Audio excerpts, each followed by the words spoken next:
અમદાવાદના મીઠાપુર ગામે તુલસી વિવાહનું આયોજન કરાયું। તુલસીધામ ગણાતા મીઠાપુર ગામમાં આયોજન કરાયું, જ્યાં દર વર્ષની જેમ આ વર્ષે પણ તુલસી વિવાહનું આયોજન હતું। તો આણંદ પર ભાલથી ઠાકોરજીની જાન કાઢવામાં આવી અને જાનૈયાઓ ડીજેના તાલે ઝૂમી ઉઠ્યા। તો મંડપમાં તુલસી અને ઠાકોરજીના લગ્ન કરાવ્યા। તુલસીનું કન્યાદાન કરવામાં આવ્યું અને લોકો માટે પ્રસાદનું પણ આયોજન કરવામાં આવ્યું હતું।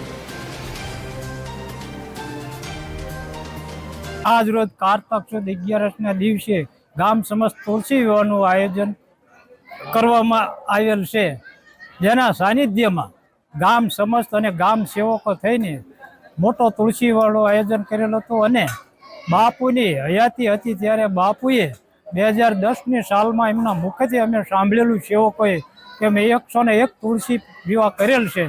અને 2014ની સાલમાં જ્યારે બાપુ દેવ થઈ ગયા તે પછી આ ગામ હજુ સુધી એમની પરંપરાને જાળવી રાખી છે અને ગામ સમસ્ત ધુમાડા ગામ આખા ગામને પ્રસાદ આપે છે, ધુમાડા બંધ કરીને પ્રસાદ ગામને ખવારે છે, જેનું આયોજન આખા ગામ સમસ્ત અને સેવક ભાઈઓ કરેલ છે।